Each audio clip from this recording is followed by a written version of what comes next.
as though we would be getting better weather today. I don't know if the morning start off like this and then the thing just change or would change, but I am here this morning, my friends. As we all know that Diwali is the festival of light, and there's a significant meaning where the light, you know, represents the overcoming of the darkness, you know. And so I am just here because I have made a little assessment of the state that we have found ourselves in, my friend, as a country, as a people, since the UNC took office in April, my friends, to this present time. And I am asking anyone who would have information that could be shared, you know, to at least enlighten me and even correct me with some of the things I'm about to say or would share with you. My friends, when one looks around right now at present, the people of Trinidad and Tobago is actually living in fear. Living in fear, even on this Diwali day, my friends. We are living in fear. Fear of the unknown. Fear of what will happen tonight. Fear of what will happen tomorrow. My friends. Fear.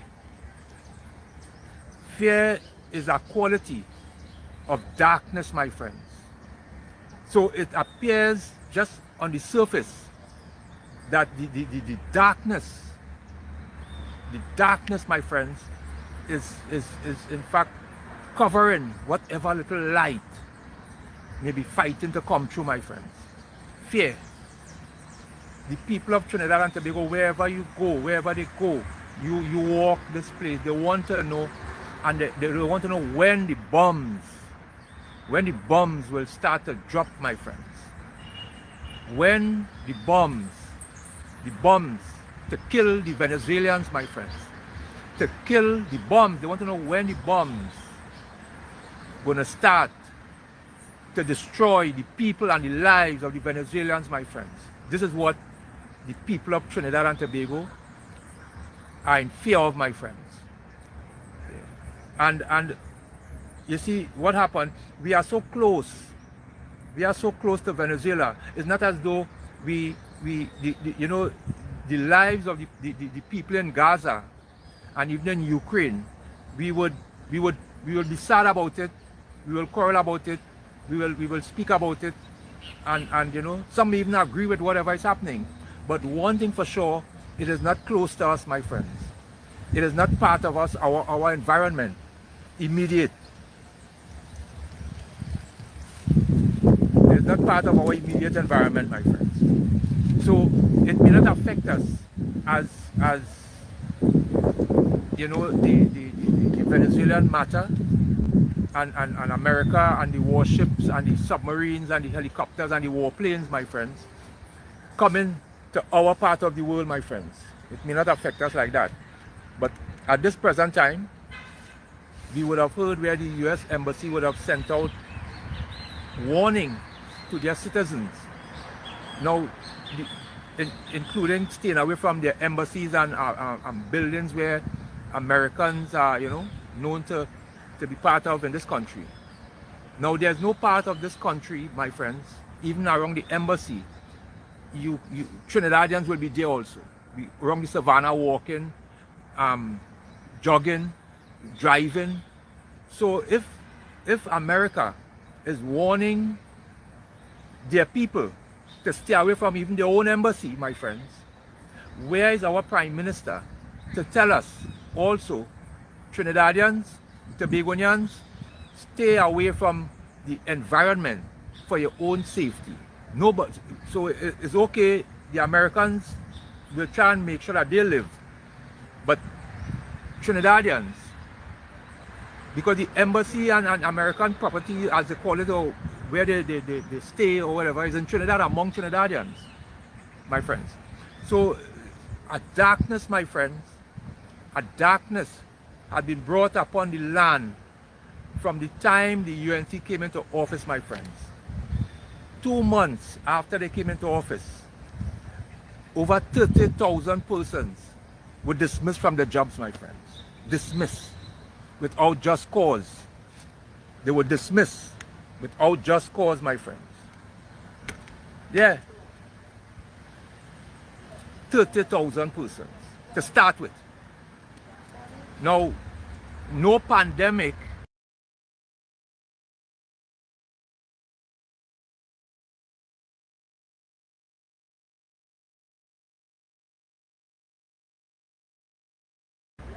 or no recession has been declared, my friends. None. Okay?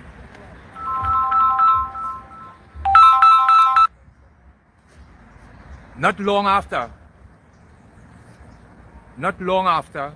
we see where more persons were being sent home, were being dismissed, and the dismissal of workers from their jobs continue up to today, my friends, without any proper explanation. Yeah. We just had the budget debate, the budget statement and the budget debate, my friends. The Minister of Finance would have informed the people of Trinidad and Tobago that the Prime Minister was coming to the debate, to the Parliament, to explain to us about these new programs that they have in place. They're claiming that they're going to put new programs in place to employ, my friends, the CPEP, the URP, the reforestation programs, because there's thousands of persons and their family, my friends, the very poor among us, those that are in need, those that cannot help themselves and need assistance from the government, my friends. They need assistance. But the work that they would do, it would give them a level of independence, and the dependency on the state, my friends, would be lifted a bit, where they could send the resources and the attention to other persons, my friend.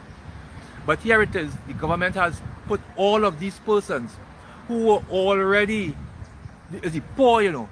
They don't have any savings anywhere, they don't have no money nowhere, they have no credit union account, no saving in bank, and you would have dismissed these people without even looking back, my friends.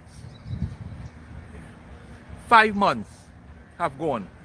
Now these persons I'm speaking about, they were employed during a pandemic and a recession, you know. They were employed.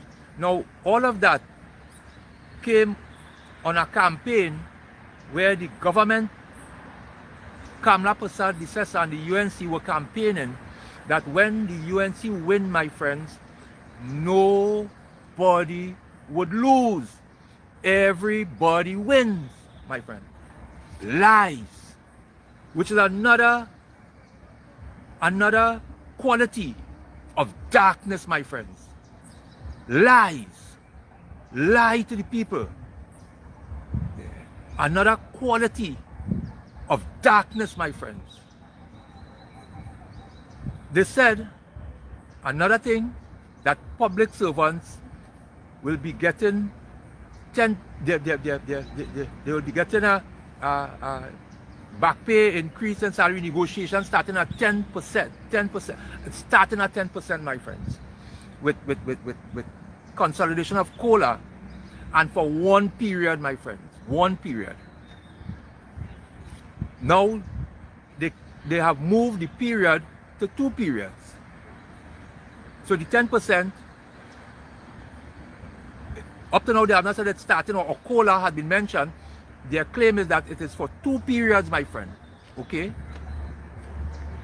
We have had 2 budget read in the Parliament, my friends. 2 budget. The persons, the public servants, my friends, since 2014, they have not had an increase in their salary, and they have been treated with the reality of inflation and everything, the cost of living just keep rising, and they're above, they are stretched. There's no room to even borrow no more, my friends. No room.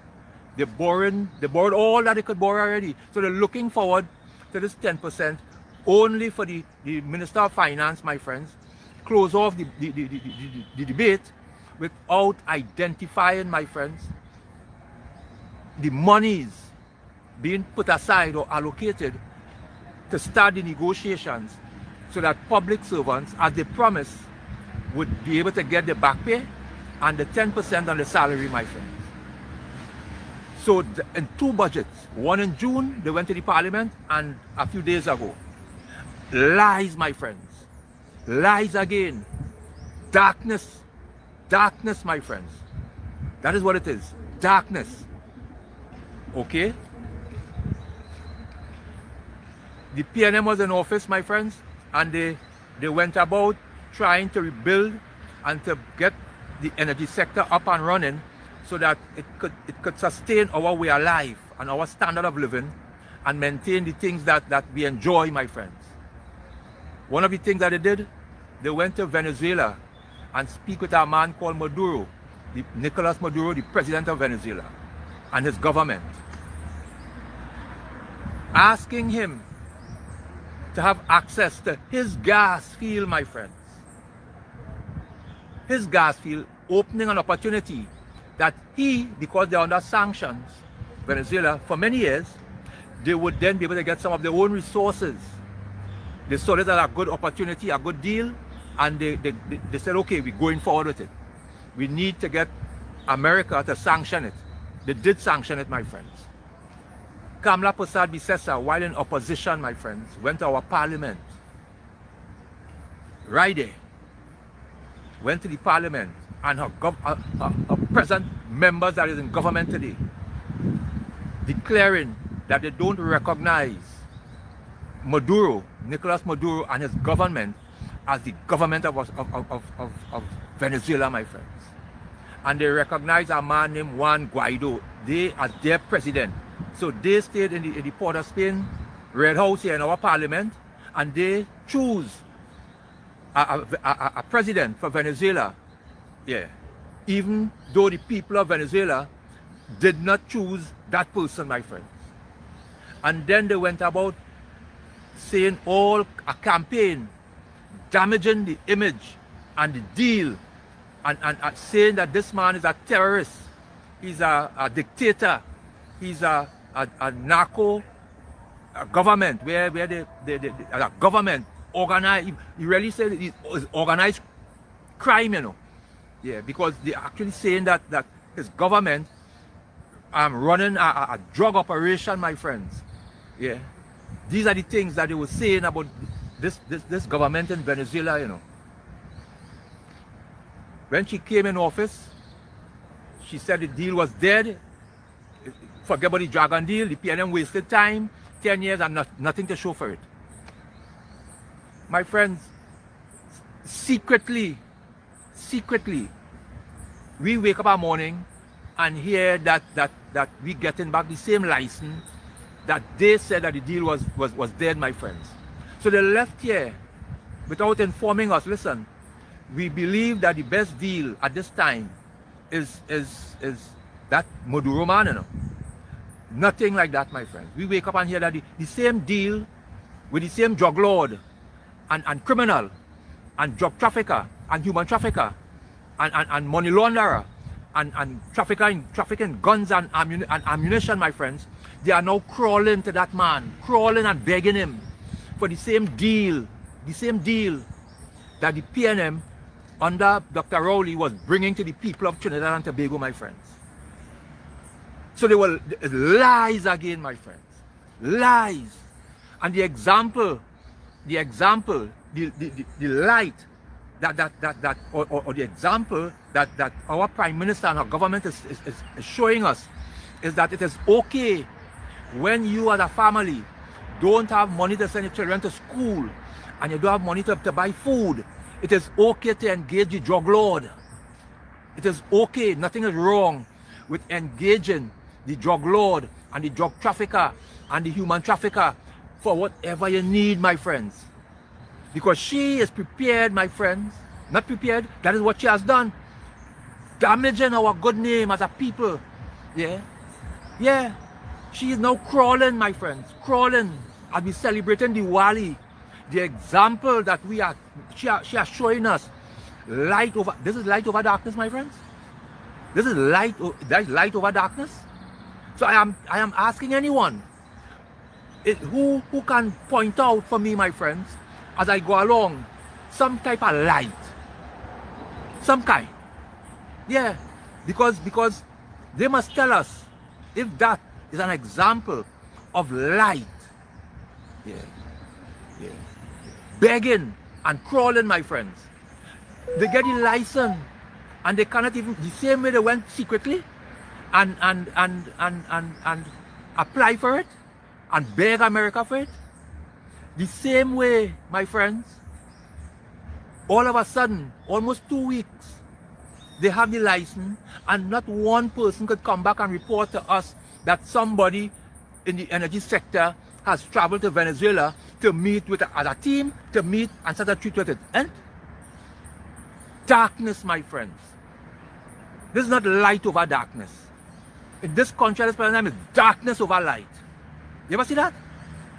They say the smallest light, no matter how dark the place is, you will find it.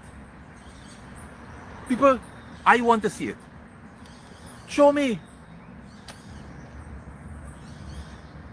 Show the people of Trinidad and Tobago, my friends, the light. Yes.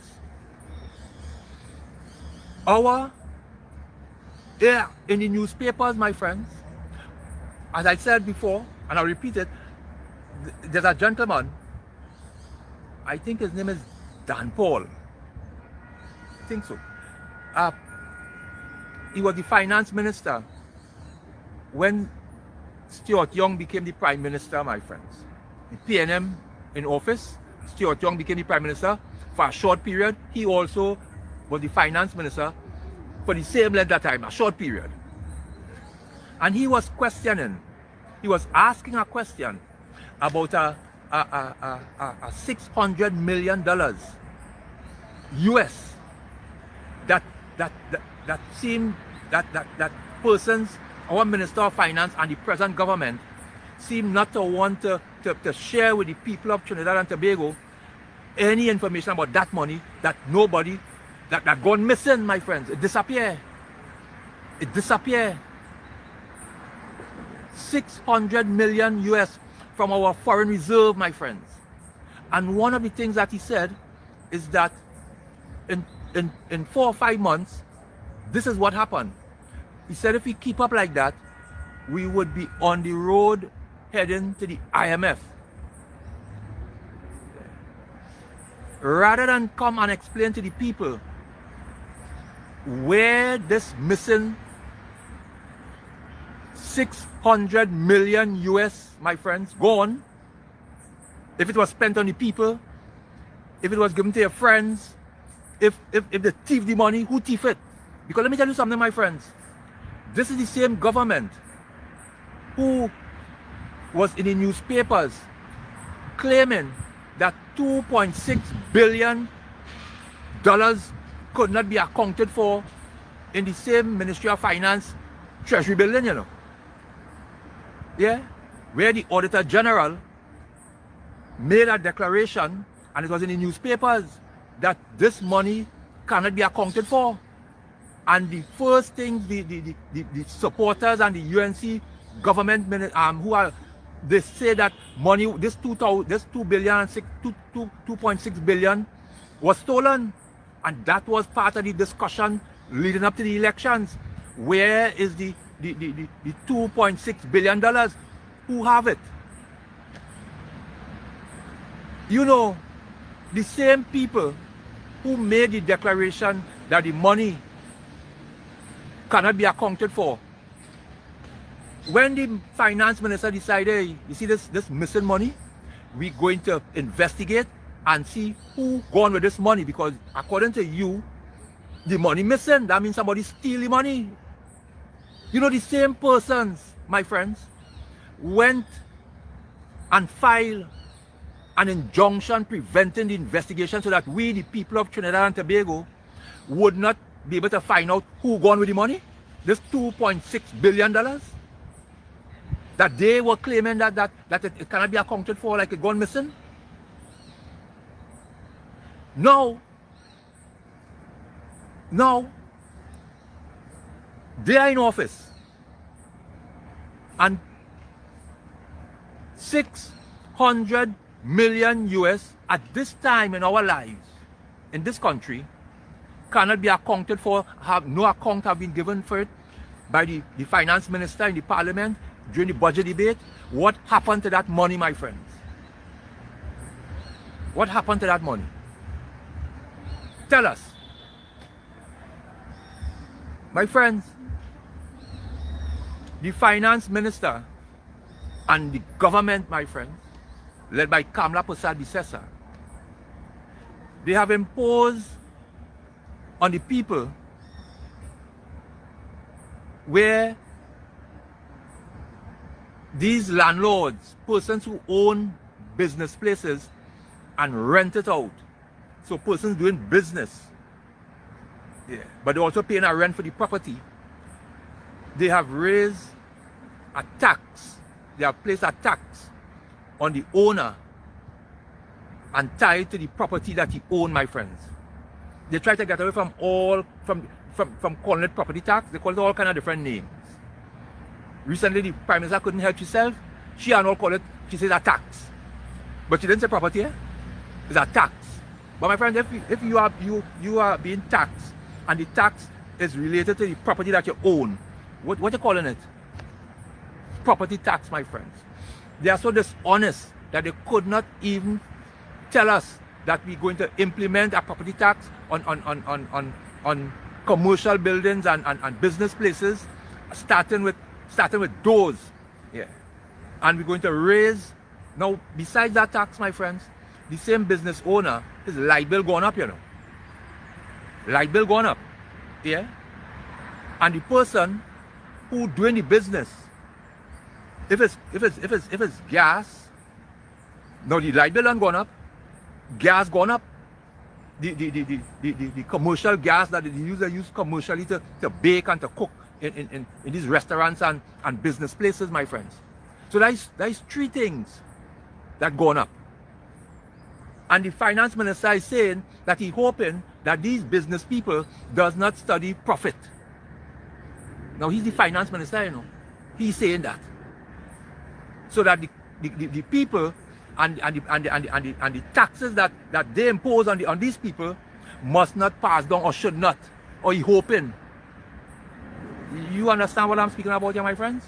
Because like all of a sudden, the business people in Trinidad and Tobago is not about profit and profit making and that kind of thing, my friends. It's not about that.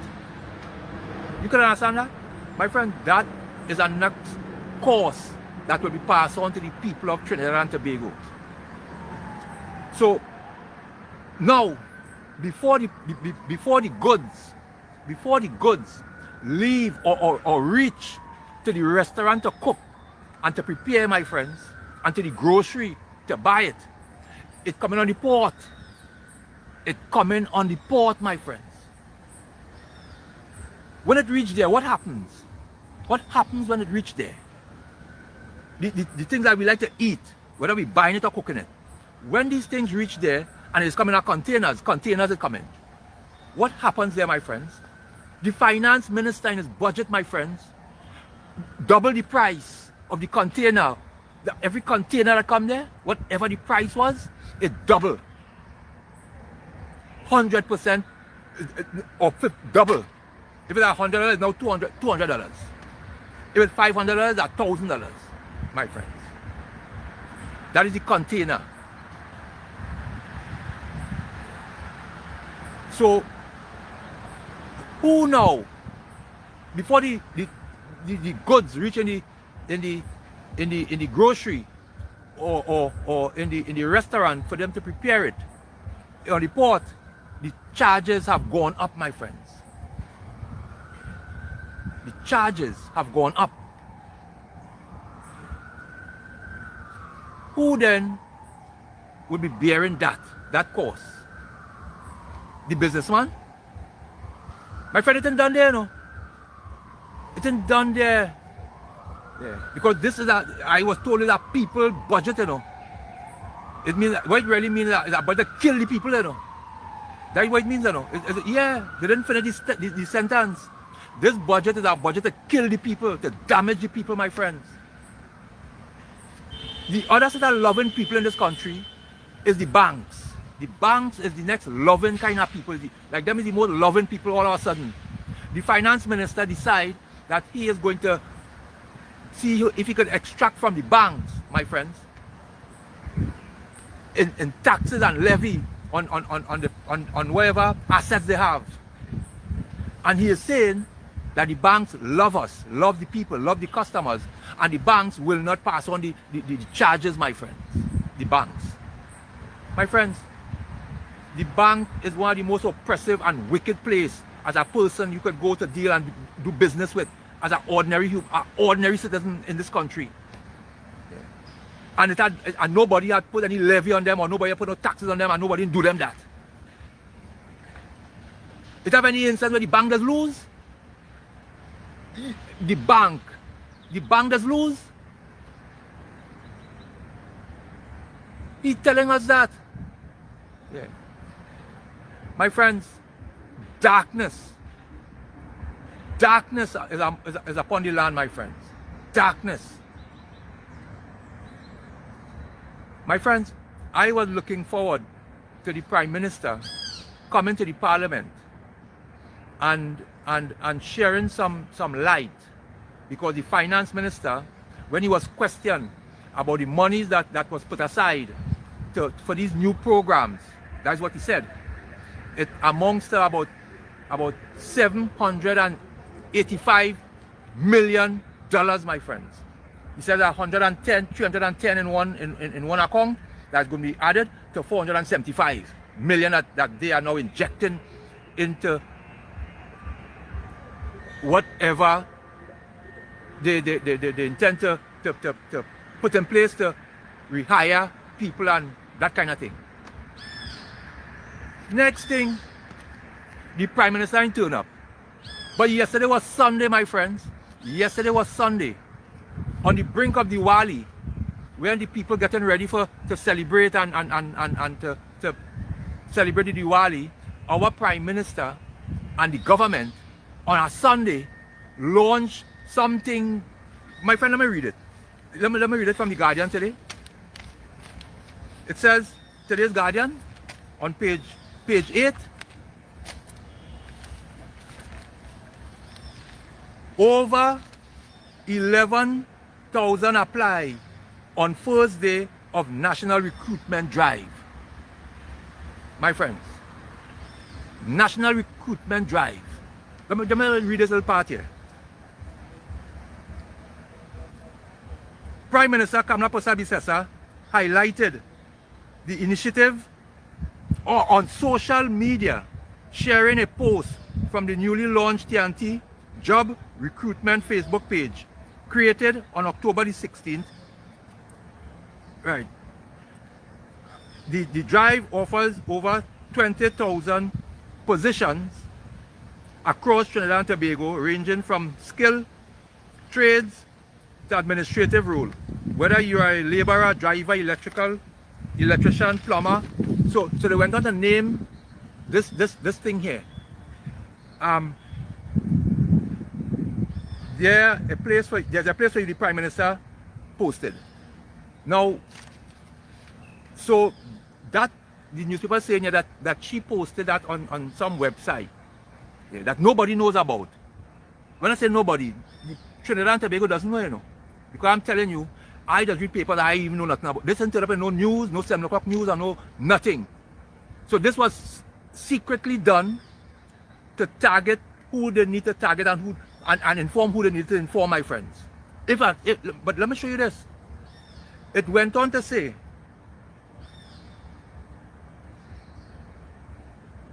this is phase 1. Listen now. Where you start with the vacancies in the public service. And then phase 2 will be the private sector. My friends, we have a thing called here the Public Service Commission. The Public Service Commission. Who would know where the vacancies and how much vacancies is needed, eh? So if you are the government, need to fill vacancies in the public service. According to what is written here, there's the Public Service Commission, who would be able to tell the people of Trinidad and Tobago, listen, and advertise as an independent body so that the people of Trinidad and Tobago could apply for these jobs and have interviews as normal people to get a job in the public service. What is this? What is this here, my friends? What is this? Now, this clearly is not no new program as was mentioned in the parliament, because this is just some people coming and tell you that, listen, it have vacancies in the public service, and so the almost $800 million clearly is not for this, because you don't need no money to tell people it are jobs in the public service. And then now, in the public service, the public service will now declare, listen, we have vacancy here, what are the criteria, what are the qualifications, so a person can apply when they see it. Not so? Not so? And where the jobs are. What is this? On the brink of the Wali, my friends. On the brink of the Wali. This is what I'm trying to do to the people of Trinidad and Tobago. And you know, because this is not for Trinidad and Tobago. Eh? This, my friends, is not for Trinidad and Tobago. Because if it was for Trinidad and Tobago, they would have had persons throughout Trinidad and Tobago in different centers assisting, because what they're saying here, at the Cuba Cycling Center, they had a center there and people there assisting people who can't use the online thing and the email thing and who need help to apply. This is Trinidad and Tobago? Or what is this? What is this? This is national? My friend, this is not national. A national drive will include every aspect of Trinidad and Tobago, my friends.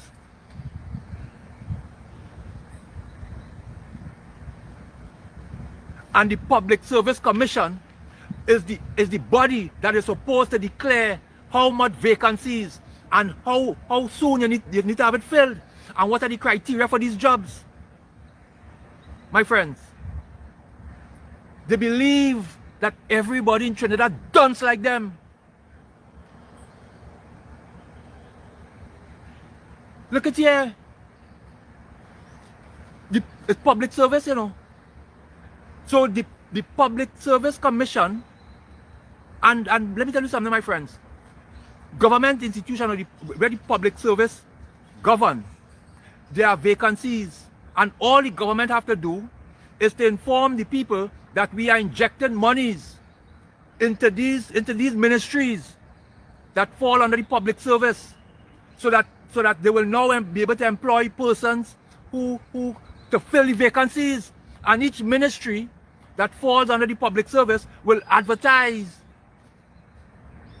and persons will come for interview with a qualification, my friends. What is this?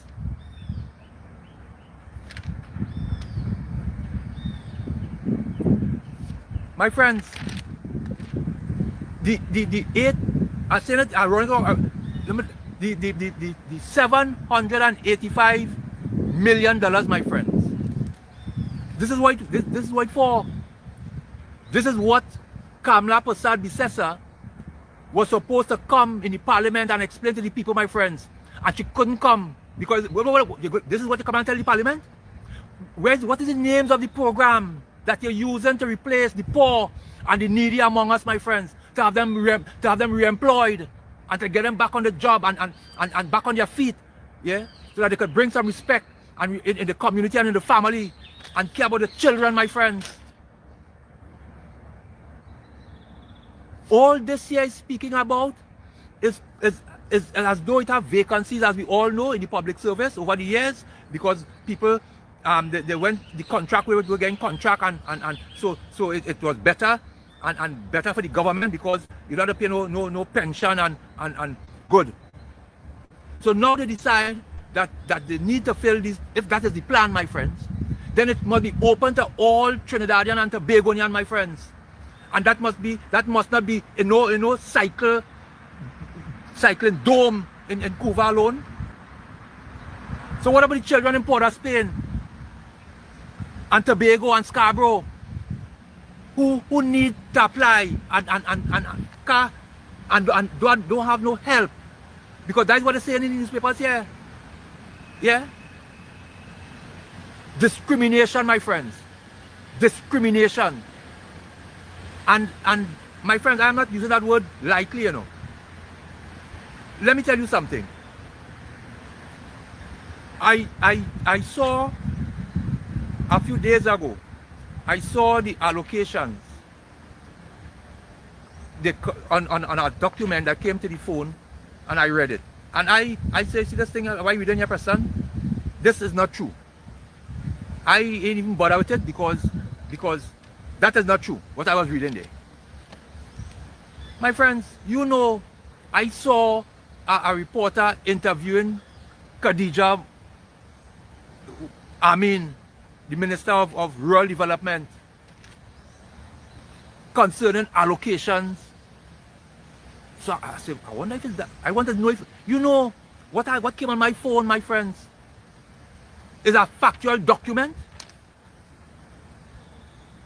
where millions of dollars that is needed for the corporations, just as other corporations, my friends, have been taken away from those that is controlled by the PNM, or what is perceived as PNM corporation, my friends. It didn't just take away, you know. The documents also show that when the PNM was in office, my friends, during a recession and a pandemic, yeah, the money that was allocated to all was fair and just and very close to each other, my friends. 17 million, 18 million, 19 million, and that is the average. All of them. Yeah. So they view these things as PNM.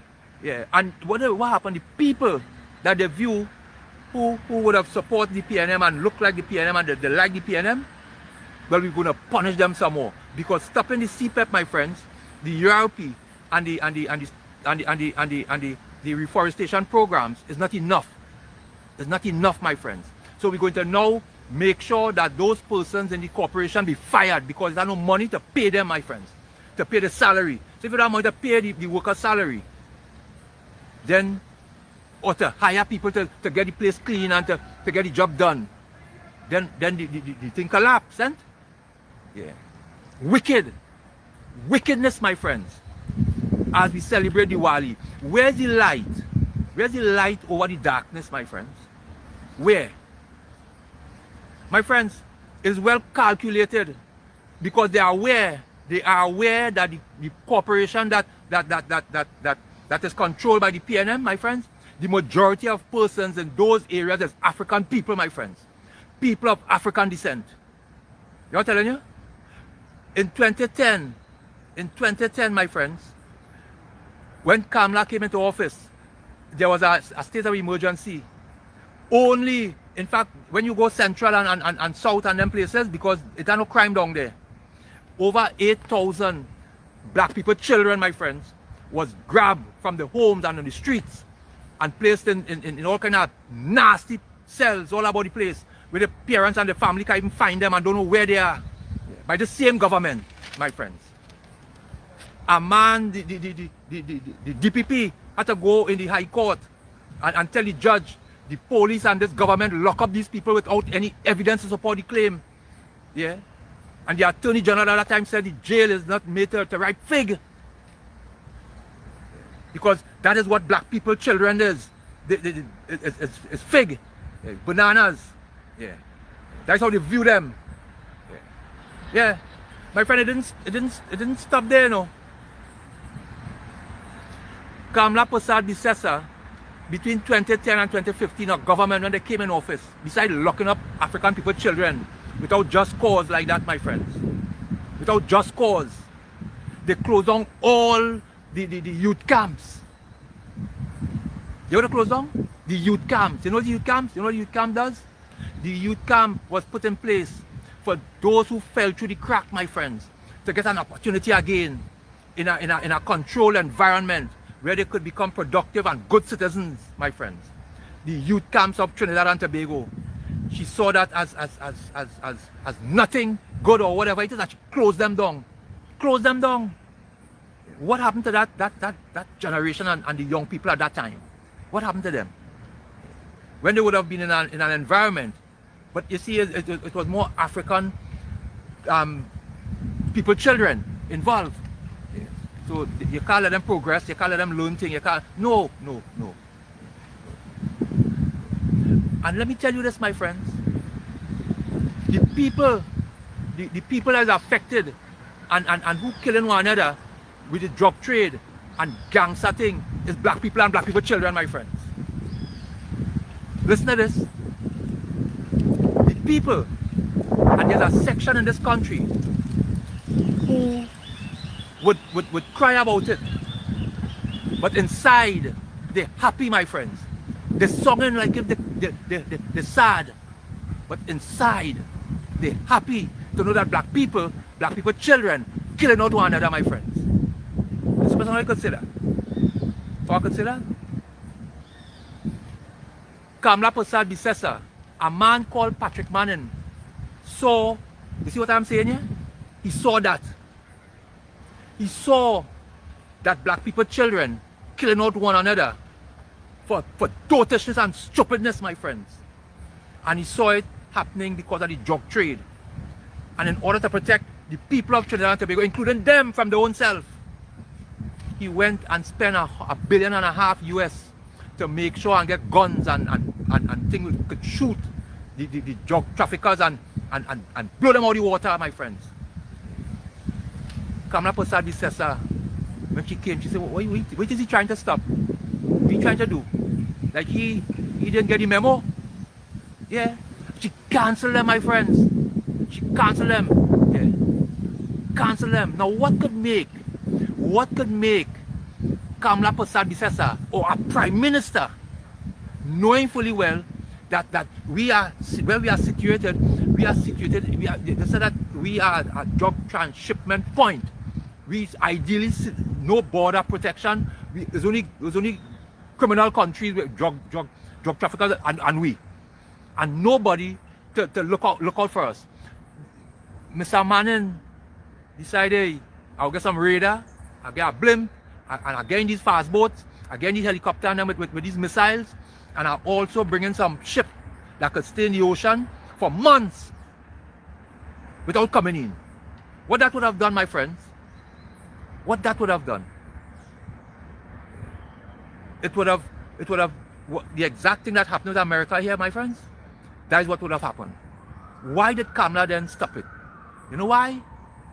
Because black people, they would not be killing one another, the rate they're killing one another, my friends. The rate at which they need to have black people kill one another, that would have cut down. The rate at which they need, there are people in this country, they enjoy black people killing one another, my friends. You know what I'm telling you? We're so dunce and dotish. Yeah. I'm asking anybody, anyone, to tell me a different reason that could make a prime minister in this country stop those vessels, those helicopters, those gunships, those fast boats from coming here to protect our borders from the drug traffic trade, the human trafficking, and the guns and ammunition trade, my friends. What prime minister will do that? What interest they have in it, my friends? What is the interest? What is the benefit in that? The benefit, my friends, is hatred. Hatred for the African man in this country. Hatred. You know what I'm telling you? What it is? Who was the prime minister or the minister of education who stopped corporal punishment from the schools, my friend, and now telling you to shoot the same children in the back? Like they're beating the police and all in the school. Eh? There was a time All we needed was a dean. Yeah. And a level of discipline in the community. You tell the parents, you can't lash a child. Yeah. Yeah. Now, imagine that a child is no longer a child. You could take a child and put a child in jail. And at a school now, it's like a police station. Kamla Prasad Bisesa, my friends. Deliberate. Well calculated. Not by accident. Not by accident.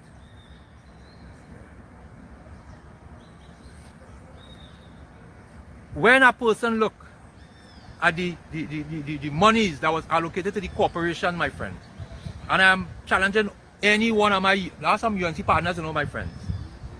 Yeah. I want them to go and check for themselves and say, yeah, check and see if what I say in here. Yeah. Yeah. I saw it and I said I casting that mother because that can't be true. And then I seen Khadija Amin admitting to it. I couldn't believe what I was hearing. And she trying to come up with an excuse for that behavior, you know, my friends. Yeah.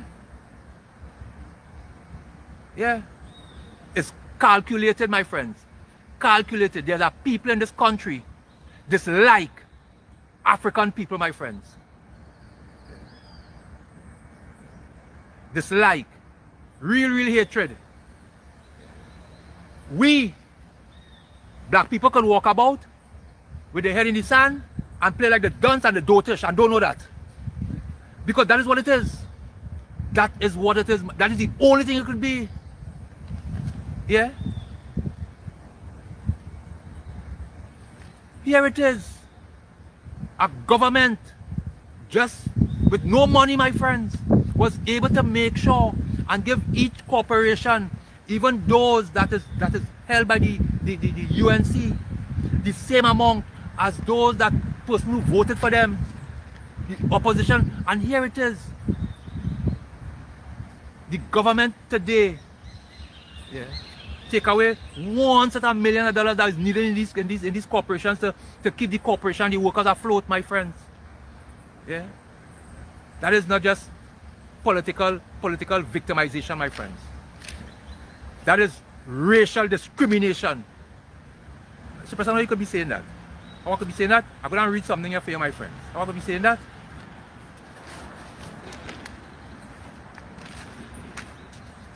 How could be saying that?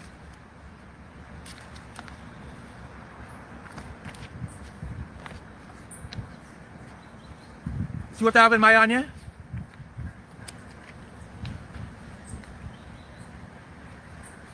This is a court judgment against a man called Rudy Indar Singh, one of the leading ministers in the Kamla Prasad Bisesa government in 2010 and 2015, my friends. He is now a judge at the industrial court.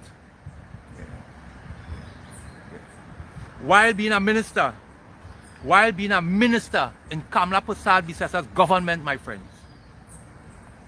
A worker, a female with a family, my friends, working in URP, had some problems with the URP manager. The manager and whatever it was, it seemed as though it could bring some bodily harm to the lady. So she went to the MP and the minister at the time asking for an intervention. He did intervene, took out from the environment and placed her to work out of his office, somewhere in Couva South or Couva North. While working there, my friends, that lady attended a prayer meeting, a prayer gathering for somebody who is in the court. This court document, my friend, the person is a PNM counselor, or one who is going for local elections, my friend, probably putting forward themselves to be a candidate in the local elections. So whatever the prayer was, we don't know, the court document did not say the person was sick, if the person whatever, but this lady went, attended the prayer session for this PNM person, my friends. 10 o'clock that same night, A Sunday, you know. My friend, you see like how today is a public holiday? All work shut down. The woman get fired on a day like today. 10 o'clock Sunday night. Sunday night, when she about to go to bed to get ready to come to work Monday morning, the minister fired her. And you know what the court document says here, my friends? He fired her because she attended a prayer meeting for a PNM candidate, my friend. When I said that there are people on a Sunday, my friends, and he has now been placed with that kind of nasty thinking and nasty mentality towards a whole section of people in this country as a judge to rule against the same people that this government is firing and have fired. My friends, Rudy Singh didn't wake up a morning and become like that. And for him to be part of with that type of mentality, with Kamla Prasad Bisesa, my friends, they are no different, my friends. They are no different to each other in thinking and how they view the African man particularly, and also those persons who profess or even look like they go support the PNM or vote for the PNM. Look. Yeah. So the discrimination, my friends, I didn't make it up. I'm not making it up. This is a court. Listen, let me see if I could find.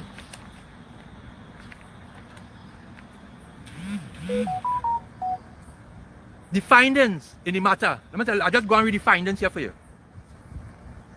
The court therefore finds the worker constitutional right to freedom of association was infringed when she was dismissed for attending a prayer meeting. This is the court saying that, and he's a judge.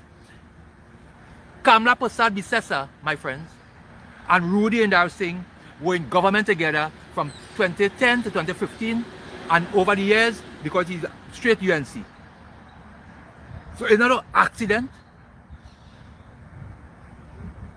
Yeah. And it's not by accident the youth camps was closed down. It's not by accident the 8,000 black people children was locked up and no curfew except on this side on the east-west corridor. Yeah. It's not by accident, my friends. Yeah. It's not by accident.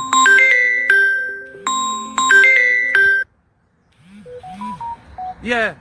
So my friends, I am here on this Diwali morning. I want to continue to wish the Hindu community,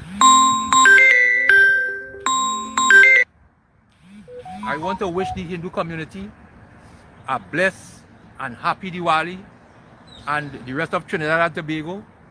But we cannot forget, my friends, the darkness that has come upon us, my friends, that has been brought upon us by Kamla Prasad Bisesa. You know, when she came into office, she lied to us in her very first speech.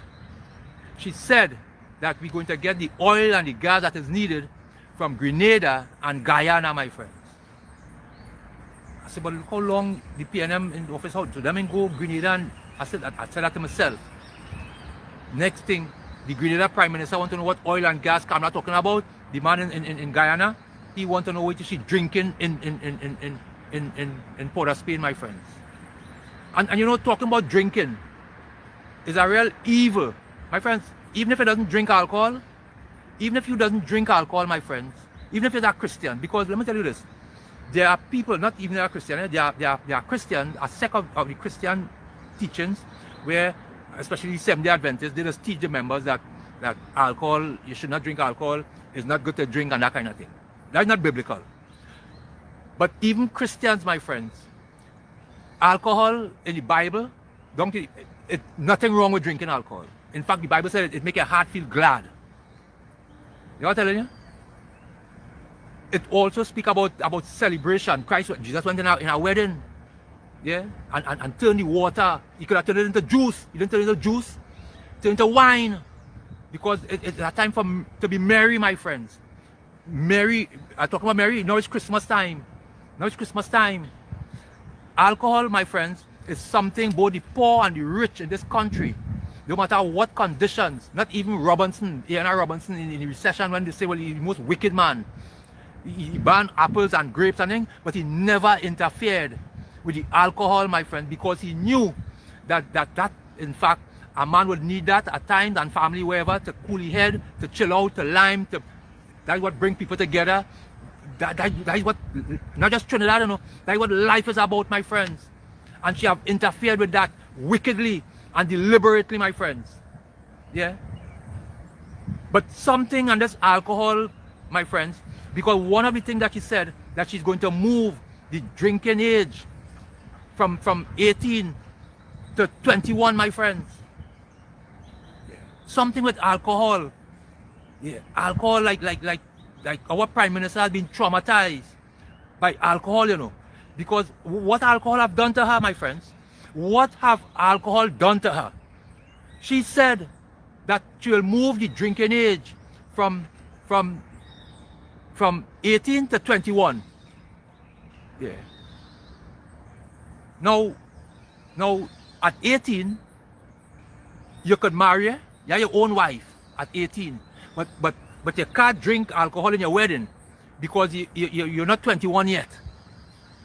But at 18 you could vote, you could open your own credit union account, you get a job, you buy a car, but you can't drink alcohol. What alcohol did to our Prime Minister, my friends? What? There's something that she's not telling us. Because that behavior, my friend, that type of vindictiveness and nasty way of thinking is not normal. What have alcohol done to her? I want to tell alcohol, sorry. Sorry. What did you do to my Prime Minister? No, my friends, just a few days ago, I seen on the phone a man in Grenada, some senator or former member of the government in calling our Prime Minister a drunkard, you know. That's in Grenada, you know. Our Prime Minister is known internationally as a drunkard, you know. That is the reputation of our Prime Minister, you know. Is it that local people, even in our government, call her drunkard, you know? At present, you know, ministers in her government at this present time, yeah, her friends openly, her own political leader once was, yeah, said that she was drunk and falling on Gandhi statue, my friends. It's not we, the people of Trinidad and Tobago, must be blamed for that. The people of Trinidad and Tobago, Ms. Kamala Persad-Bissessar, do not hold the people of Trinidad and Tobago responsible for whatever rum do to you, or whatever if you abuse rum, that is your business. If in your lifetime there was some time when rum was a problem to you, that is your personal life, my friends. Do not take your experience and ill-treat the people of Trinidad and Tobago. Do not do that, because that is what you have done. That is what you have done. Because let me tell you something, my friends, it has nothing to do with anything right or wrong, because that is the same Prime Minister who went to the Red House and bring people in the Red House to put up a case that is okay to marry a child. That is the same Prime Minister. When they decided, the government decided that we're going to stop these big men marrying these little girls and them, she as a woman, yeah, brought people to say, no, it's okay. It's okay. A child. You can marry a child. Yeah. What kind of a people of Trinidad and Tobago? It's only darkness, my friends. Only darkness and sadness. Yeah. Even in this time of Diwali. Yeah. My friends, you all have a blessed day. Keep good. And I will be with you again shortly. And thanks for allowing me to be part of your morning. Thank you. God bless.